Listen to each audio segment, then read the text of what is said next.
The Crisis of Islamic Civilization by Ali A. Allawi. Chapter 7. Where next for the Islamic State? The existence of several nations under the same state is a test as well as the best security of its freedom.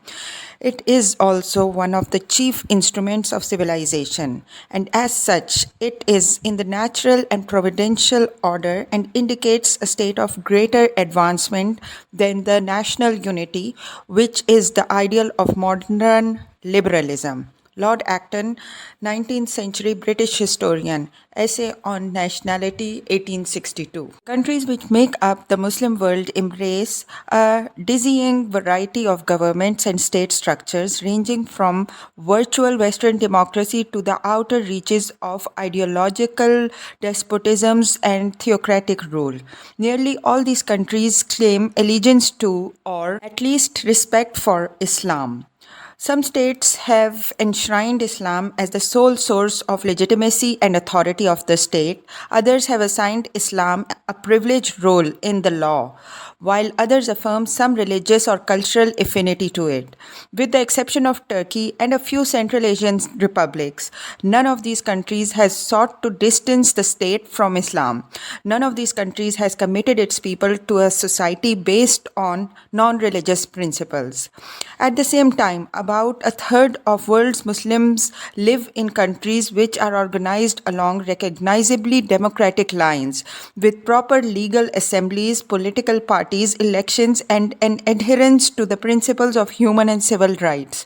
With the demise of Saddam Hussein's tyranny in Iraq and the collapse of the Taliban in Afghanistan, no Muslim state appears to match the egregious levels of violence and despotisms which were prevalent in the former Soviet Empire, in China during the Mao years, or in Hitler's Europe. It is true that a number of Muslim countries have been given the epithet rogue state. Sudan, Syria, and Iran come to mind. But the world is not threatened directly by any Muslim state or power bent on domination or empire. Nevertheless, there is a growing anxiety about the possibility of some cataclysmic event erupting from the Muslim world, perhaps some violent and destabilizing global calamity born of the spectacular acts of terrorism undertaken in the name of Islam, of the appeal of jihad-inspired Islamism, of the brittleness and instability of some key Muslim states, and of the patent dissatisfaction and disquiet of most Muslims about their conditions. So there is a real fear of the spread of Islamic states or of the imposition, but never adoption of Sharia law. Underlying all these concerns is the assumption that Islam is ultimately a totalizing ideology, intent on imposing its worldview wherever possible. As such, Islam would have a dangerous propensity to disrupt the established order. For the West, its outer political manifestations need to be contained and the scope of Islam limited to religion only. The ideal would be to transform the practice of Islam into a personal faith, a matter between an individual and his or her religious sensibilities. These fears are in no way alleviated by the counter-argument that Islam is a complete way of life, each part of which is integrally connected to the other, so that the spiritual must necessarily coalesce with the social and the public. The institutions which govern the Islamic world cannot draw their legitimacy from any source other than Islam, and the demand for a state which respects and reflects the preeminence of Islam is a natural concomitant to this principle. Not every Muslim believes in the ideal of an Islamic state, nor does every Muslim, in fact, agree that founding a state is necessary either for the protection of Islam as a religion or as a way of propagating the faith. The vision of an Islamic state has a long and complicated history, going right back to the existence of an ideal Muslim community built around the Prophet's city of Medina. It is connected to the nature of just rulership kingship over Muslims, as well as to the Quranic and prophetic exhortations for the founding of a political community. Although the political spectrum accommodates almost every shade of opinion, in practice, very definitive lines in the sand are being drawn. The demand for an Islamic state is the fundamental to the future of Islam and the appropriate government for Muslims. In Islamic history, the ideas of Muslims living under non-Islamic rule or rule by non-Muslims was rare and unhappy experience. Indubitable fact remains that Islam as a faith and a world civilization grew under the wings of state and empires which were ruled by Muslims and for Muslims. All the states of Islamic civilization until very recently could fairly claim to be Islamic. Indeed, there was enough in common to suggest a specifically Islamic form of political life. This political world was not derived from any specific theory or doctrine about the nature of Islamic government, but rather from the experience accumulated over centuries, which laid out certain ground rules concerning political power, as well as the duties of the rulers and of the ruled. Running these states was a relatively loose, non-institutional affair, mainly concerned with generating revenue for the needs of the ruler, for the functioning of the government, with administering the Sharia law, and with providing for defense of the territory or for military expansion and conquest. One way or another, personal rule was exercised in the form of kingship, itself based on some tribal or kinship formula, and this is the key. In fact, the great 14th century Muslim philosopher of history, Ibn Khaldun, postulated that kinship or tribal solidarity was the essence of Muslim rule and power. A sultan, a profane title for one who wields power, was a more common form of ruler than a caliph or imam, one whose authority also derives from religious or spiritual foundation. But the rapidity with which the Muslim states retreated and then collapsed in the face of Western power made it impossible to evolve these traditional Islamic forms of rule and government in the 19th and 20th centuries. With only a few isolated exceptions, such as the dynasty in Oman, every other Muslim state had to develop its institutions of rule and government within the demands of the Western modern state. They are creations of an epoch in which the traditional forms of Islamic government had been well nigh obliterated. Islam and political power. Many modern thinkers have argued that Islam lacks a tradition of political theorizing, at least in the Western sense of the word. The popular belief is that Western political thought evolved in a linear and progressive fashion, from the ancient Greeks right down to the fully formulated ideas underpinning liberal democracy and human rights, which are now prevalent. Along the way, Christianity, which might have been provided a religion-based political framework, withdrew from the field. Christianity either was compelled to abandon any claim to temporal power, a fact commonly attributed to the victory of Enlightenment ideas, or, in a minority perspective, it had never sought to impose its writ on the political world. The Church has therefore tended to recognize the business of governing human society as a human business, and the Christian as both a servant of God and a citizen of the secular order, wrote Roger Scruton. He went one step further by directly attributing Enlightenment secular ideals to Christianity itself. The Enlightenment concept of the citizen as joined in a free social contract with the neighbors under a tolerant and secular rule of law derives directly from the Christian legacy, he wrote.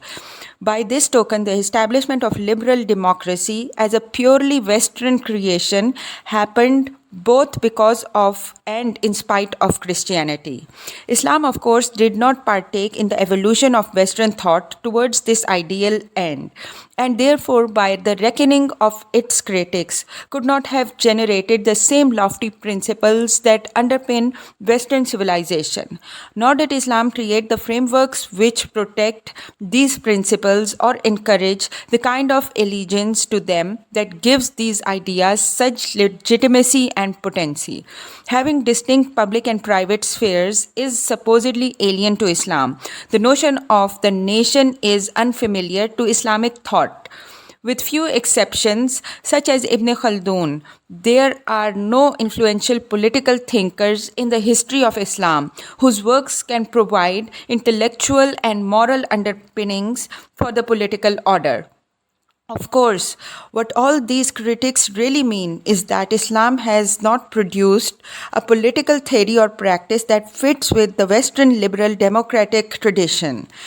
While this may be literally true, the conclusion that Islam has not produced a logically consistent and relevant political theory is patently false. It pretty much embodies the easy generalizations and intolerance to other worldviews that is characteristic of many proponents of the universal import of Western values.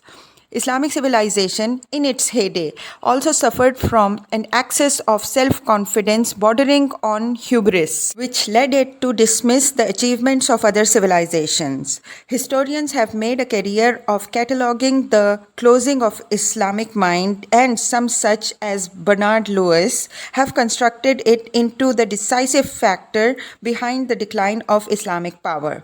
There was nothing inexorable about the refinement of liberal values and the establishment of a now widespread democratic and rights-based political culture. There were many non-liberal thinkers in the West, some of whom, such as Marx, became unwitting handmaidens to the rise of totalitarian dictatorships. The European right, in its fascist, Nazi, or ultra-nationalist guise, can also draw on a rich Western tradition of theorizing about race, ethnicity, nation, or folk. Imperialists could easily balance the most delicate sensibilities about domestic political rights with a total disregard for the rights of subject races. The anti-clerical and vigorously secular and liberal French Third Republic presided over some of the worst colonial indignities.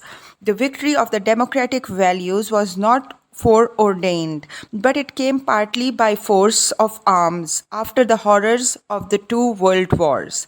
In Islam, it is neither possible nor desirable to build an edifice of power and authority divorced from the revealed commandments of God. These decrees can be either explicit or derived through reflection, reason, and inference. Power may be usurped and Muslims may stray from God's decrees, but still, genuine political order has to rest on the subordination of human decisions to divine patterns. Law and lawmaking become, therefore, the fundamental and defining aspects of Islamic political culture. The Sharia, as the epitome of the divinely inspired social order, rules supreme. Or at least that was the theory. The practical realities of founding a state, ruling a far-flung empire, reconciling military and civil power, finding a way to treat non-Muslims and Muslim heterodoxies, and a huge array of other issues have generated alternate political treatises.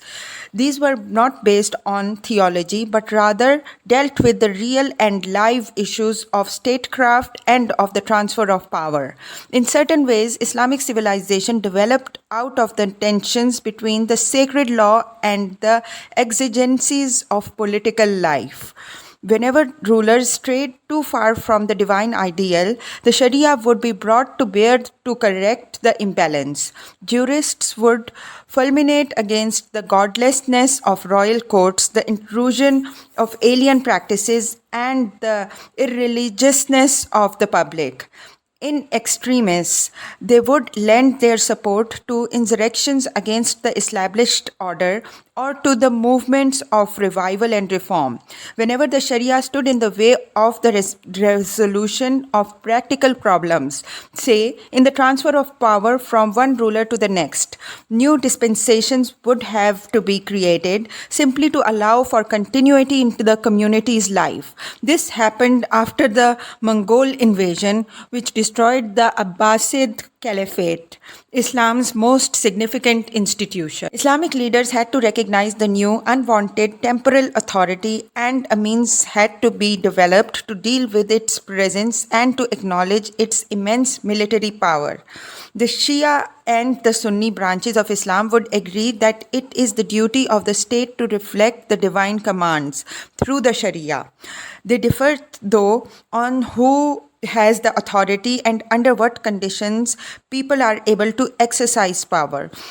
Whether one accepts the Sharia case for charismatic leadership, the Imam, or the Sunni version, the Sultan and the Caliph, the early Islamic state was built on personal rather than institutional rule. Such rule was legitimate only to the extent that the ruler obeyed and enforced the Sharia. As the empire consolidated, earlier models of kingship and power were introduced, drawn specially from the Persian imperial traditions of absolute monarchy. Islam has not lacked utopian political thinking. The medieval philosopher Al-Farabi's virtuous city is partly based on Plato's Republic and Plato's laws.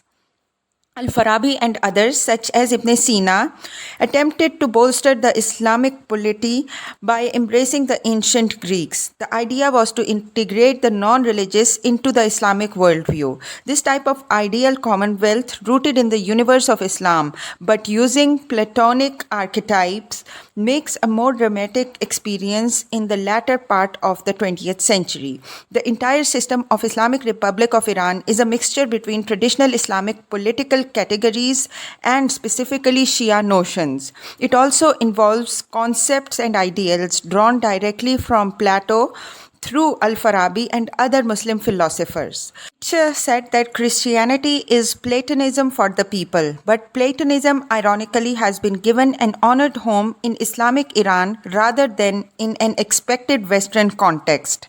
In fact, Platonism has become a controversial issue in the West, being maligned as much as respected. Its detractors, for instance, Karl Popper, see it as the harbinger of tyrannies. Its proponents, such as the philosopher Leo Strauss, see philosophy as introducing the ideals of virtuous conduct into the political life. Nevertheless, the fact that there are Platonic concepts in Islamic political philosophy does not make Islam a Western religion, even though in many ways Islamic political thought draws on much the same wellsprings as Western thought. Islam simply reached different conclusions and ends. Islam has generated a number of vital political institutions and structures that are indeed unique to its civilization. The meaning of Islamic government and state is at the heart of the contemporary crisis. Shia Islam has manifested itself in the model of Islamic Republic of Iran. But is this model ideal? There is still a great deal of resistance within the established Shia circles to many elements of the Iranian state, particularly to its Platonic notion of the empowered jurists. Sunni Islam has to struggle with a much broader set of issues, mainly emanating from the total disappearance of the institution of the Caliphate. The institution of the Caliphate symbolizes the former world power of Islam. The yearning for its reinstatement has been a constant theme for radical Islamists, while the possibility of its regeneration has also created an opposite feeling. One of gnawing anxiety that, in spite of all the odds, the Caliphate might re-emerge and assert itself as a vehicle for pan-Islamic unity. Its formal abolition in 1924 in Turkey, when the last Ottoman Caliph, Abdülmecid, was sent off into exile, did not quite end the system as a political force. Congresses were held soon afterwards to explore the devolution of the title and position to a number of potential candidates from the roster of Muslim kings, but these ended in quarrels and disputes. These claims quietly lapsed, and the Caliphate seemed destined to be forgotten as a relic of Islam's past, unsuited to modern times and conditions. But it has refused to go away. The idea of the Caliphate continues to exert a powerful pull on Muslims, and its restitution has been skillfully employed by Islamists of all hues as a shorthand for the emergence of a Muslim superstate able to bestride the world stage. Even non-radical Islamists are attracted to the ideal, seeing in it the assertion of a global Islamic identity that must be reckoned with, as well as a way out of the perceived powerlessness and marginalization of Muslims. Others point out the enormous difficulties of resurrecting an institution which had vanished for nearly a century and consider its rebirth to be a hopeless dream. It is the politicization of the idea of the Caliphate and its pivotal role in the ideology of radical Islamists that has brought a non-existent institution into the public domain. The deputy leader of Al-Qaeda, Ayman al-Zawahiri, writing about Abu Musib al-Zarqawi, the then head of Al-Qaeda's affiliate in Iraq in 2004 said, "If our intended goal in this age is the establishment of a caliphate in the manner of the Prophet, and if we expect to establish its state predominantly according to how it appears to us in the heart of the Islamic world, then your efforts and sacrifices, God permitting, are a large step directly towards that goal." The caliphate was appropriated by Al-Qaeda as their end goal and ipso facto became an ideological tool in the war for Muslim minds. For the West, then, the caliphate re-emerged as a deeply threatening possibility and one that had to be countered by the world at all costs. Speaking just before the 5th anniversary of the 9/11 attacks, President George Bush conjured up the demon of the caliphate. They, radical Islamists of the Al-Qaeda, hope to establish a violent political utopia across Middle East, which they call a caliphate, where all would be ruled according to their hateful ideology. This caliphate would be a totalitarian Islamic empire encompassing all current and former Muslim lands, stretching from Europe to North Africa, the Middle East, and Southeast Asia. The speech appeared to be straight out of John Buchan's First World War thrillers about a pan-Islamic plot to subvert the world. All the old fears and anxieties have now reasserted themselves, and the idea of the caliphate has become part of the rhetoric of the war on terror and on the utopian visions of radical Islamists. There are only a few cases where a phantom institution could exert such a powerful pull on the public imagination. It would seem that there are indeed atavistic fears buried deep. Caliphate, jihad, fanaticism, crusaders, inquisitions all blend into each other and become a phantasmagoria of fearsome proportions. The modern ideal of the caliphate is primarily political. However, from the earliest days of Islam, the institution was infused with religious symbolism and duties. The word caliph itself means deputy or successor and was used with reference both to God and to the Prophet, in the sense that the power of the caliph derives from his relationship to the Prophet and to its divinely inspired status. The caliphate as an office passed through a variety of stages before it was associated with supreme institutional power in the world empire of Islam.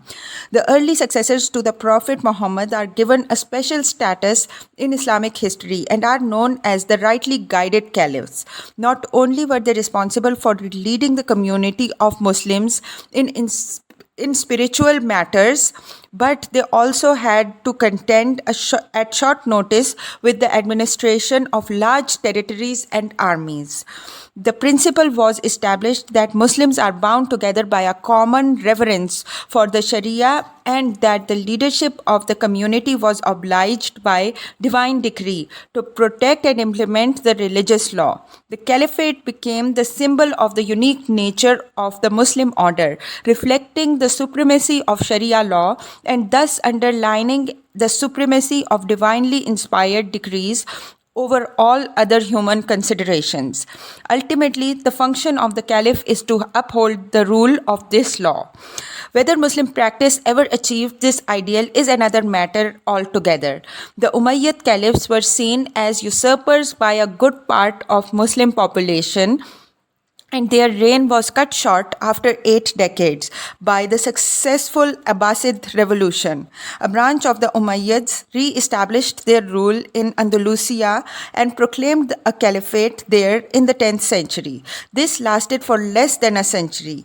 The Abbasid Caliphate itself moved from an absolute monarchy through various stages until it had progressively surrender power to a variety of kings and sultans who ruled in its name. They were the actual lords over the Islamic empire. The Abbasids also had to contend with the counter-caliph who was a member of the Ismaili Fatimid dynasty in Egypt. The Mongol invasion ended the caliphate in Baghdad, and the institution effectively disappeared from the Muslim world until it was resurrected by the Ottoman sultans. As the Ottoman Empire came under increasing pressure from Russia and the Western powers, the caliphal aspects of Ottoman rule became more pronounced, mainly as a rallying point for the Muslims of the empire. With the advent of Sultan Abdul Hamid, who came to power in 1876, Ottoman rule became ever more consciously Islamic, and the institution of the caliphate became the Ottomans' defining feature for the Muslims of the empire. There is no unified doctrine of the caliphate. Nevertheless, the existence of a caliphate has been integral to the idea of Islamic civilization. This identification with the caliphate does not seem to have entirely disappeared from the Muslim consciousness, even though the last caliph departed 80 years ago. It is linked to the pristine age of the first caliphs of Islam, to the high culture and civilization of the Abbasid Caliphate, to the determined efforts of the Ottoman Caliphate to maintain and defend the last multinational Islamic state. But above all, the calls for the return of the Caliphate are related to the principle that the foremost duty of the ruler, or in modern terms of the state, is Islam. It has been to act as essential safeguard for the Sharia. The establishment of the Islamic government through a caliphate thus becomes a precondition for reweaving the community of Muslims into the Quranic Ummah, which orders its life according to the sacred law. However, the reality is such that the caliphate, at least in its historical form, is unlikely to be resuscitated. The current division of the Muslim world into nation-states, republics and monarchies, democracies and autocracies, is too far advanced to assume that they could ever be regrouped within a single empire or super-state inspired by religion. The only Muslim state which has consciously tried to establish a unique form of Islamic government with its institutions modeled on an idealized Islamic order is Iran. The rule of the jurisprudent in Iran is partly based on the claim that the features approximates model of the government of Imam Ali, the fourth rightly guided caliph in Kufa in the 7th century. Elements of the Khomeini-inspired model of the just ruler can be found in some Sunni versions of the caliphate, so that it is not impossible to imagine an equivalent form of government in a Muslim country with a Sunni majority. So the caliphate may reappear in the guise of individual rulers whose power and authority is partly based on their religious knowledge and on their functions as protectors of the Sharia. Or it may devolve upon a group or assembly of Sharia scholars who would collectively assume the functions of the caliph. The resurrection of the caliphate is inextricably bound up with the establishment of the Sharia inside a specifically Islamic state. Most Muslim countries continue to elude the Sharia as a source of legislation, but this hardly privileges the Sharia as the guiding spirit behind the reordering of society.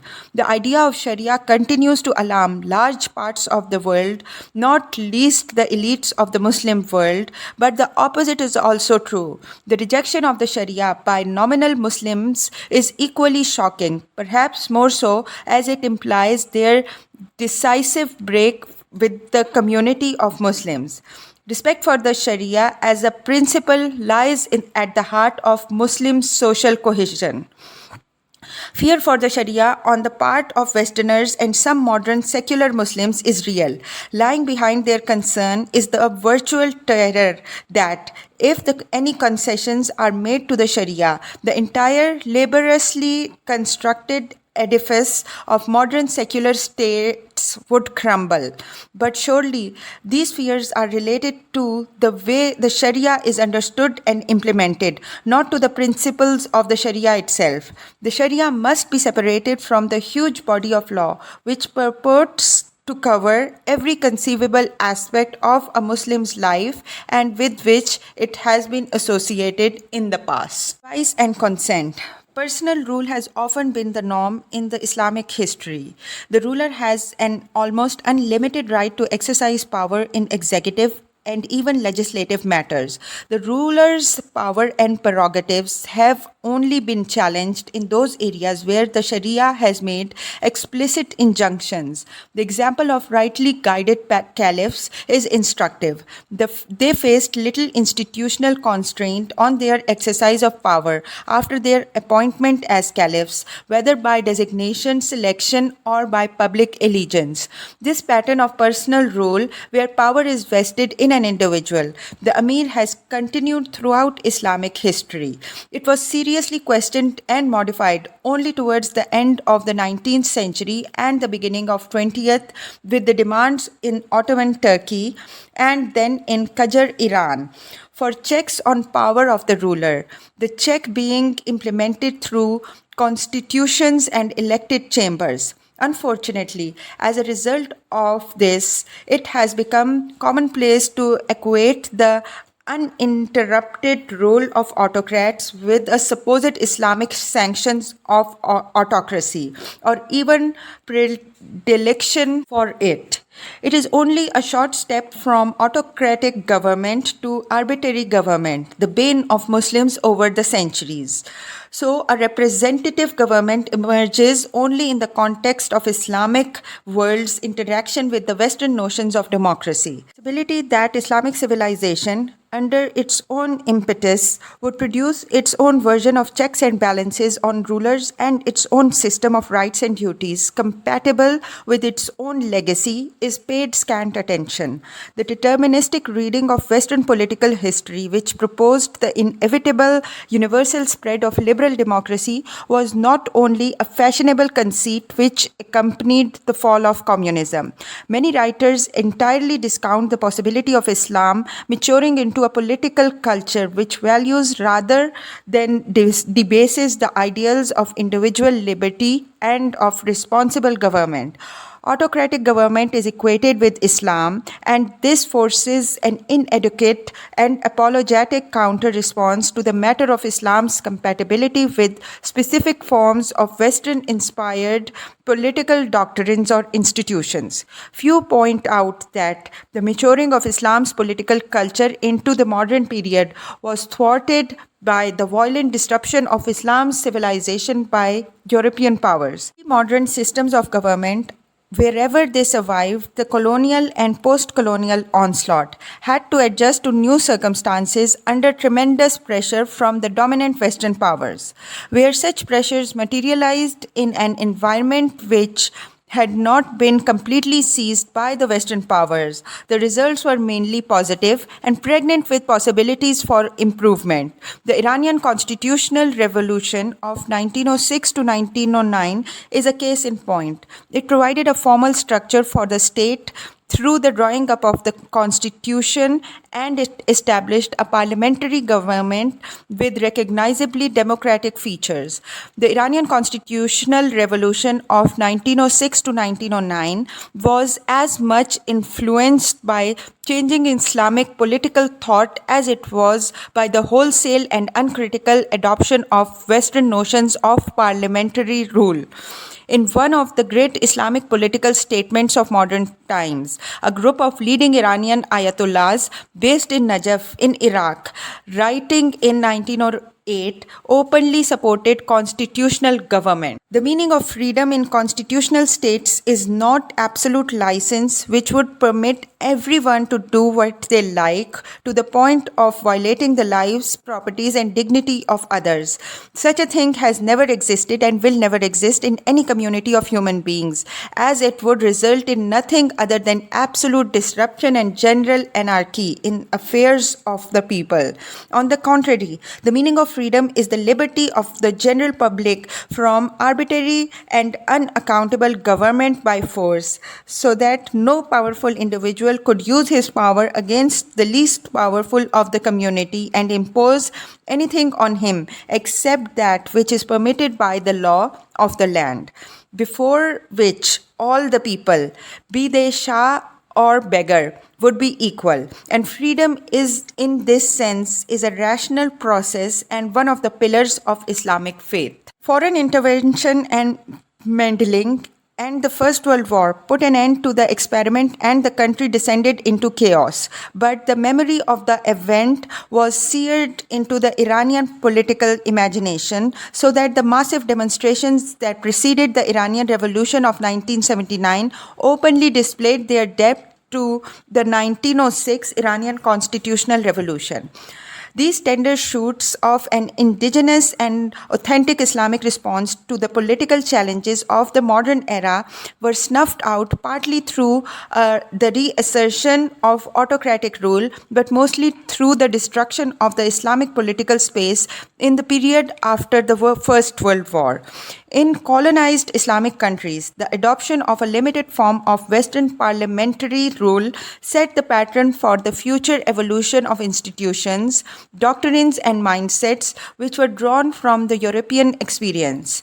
Rights and duties of the state and individual, political freedoms, the purposes of political action were all cast in the new political language drawn from the West and were enacted in an environment which had been molded on the colonial and post-colonial experience. Under such circumstances, the evolution of institutions which might have been both modern and within the spirit of Islamic legacy was impossible.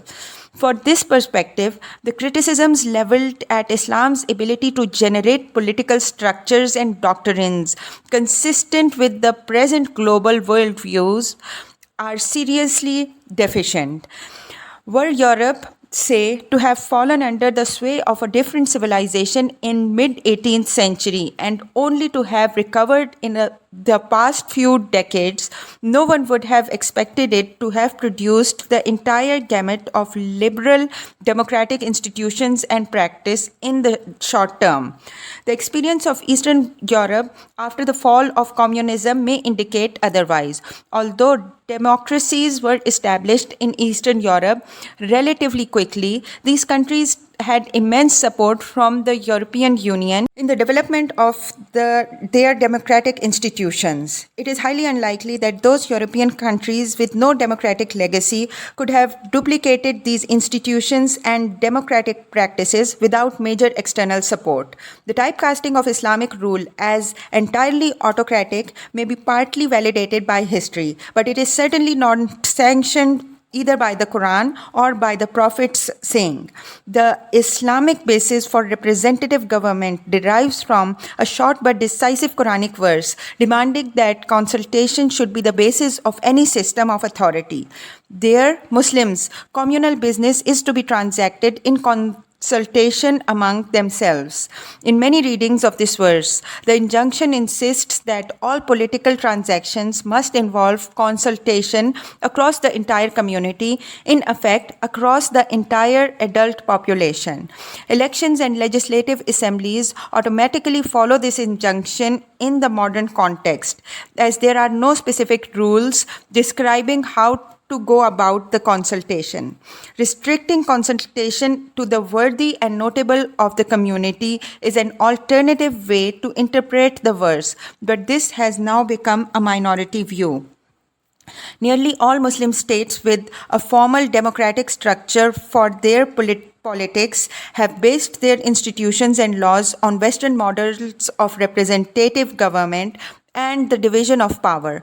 Turkey, Pakistan, Indonesia, Iraq are all examples of political systems mainly derived from the principles of Western-style parliamentary government, with political parties, raucous electioneering, and liberal expenditures of money. They are Islamic only to the extent that there is a recourse to the people at large for selecting their representatives, but there are no efforts to evolve other characteristics which would validate them from an Islamic perspective. For example, it is assumed that candidates for public office would thrust themselves on the electorate and would use whatever legal means are available to achieve their electoral ends. This runs counter to the well-authenticated prophetic saying that one should not solicit an office of authority, but rather that others should offer it to the person.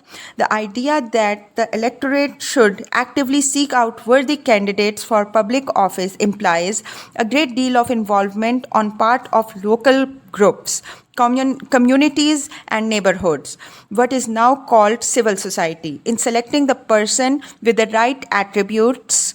The normal practice is for the candidates to be vetted by political parties and then sold to the public in political campaigns, or a candidate with resources is able to buy his or her way into public office. These constraints on political action may appear unworkable or utopian, but they all relate to the earlier idea of courtesy and appropriateness of action, which is central to Islam. Introducing this courtesy into public life is in marked contrast to the adversarial relationship that lies at the heart of modern politics. There is no reason why a recreation of the public domain in Islam should not draw on more worthy examples of public-spirited figures of the Western democratic tradition. Rather, Muslim reformers and liberals assume that politics should always be organized along whatever lines seem to prevail at the moment in the West. The degradation of political life in the democratic world is due in no small measure to the loss of the sense of public duty and the virtues that go along with it. The over-professionalization of politics, the power of the mass media over political outcomes, the corrupting role of money in the electoral process, the manipulation of public opinion are all features of modern democracies. They are being replicated in Muslim countries, which base their politics on democratic processes simply because they have accepted the premises of adversarial politics. Such features are in fact made worse by the proneness to demagoguery and crass populism, which feed on grievances and envy, as well as by the widespread prevalence of corrupt practices. Significantly denude the ideals of democracy and diminish, if not eliminate, the possibility of a new form of representative government, which may sit well within the spirit of Islam.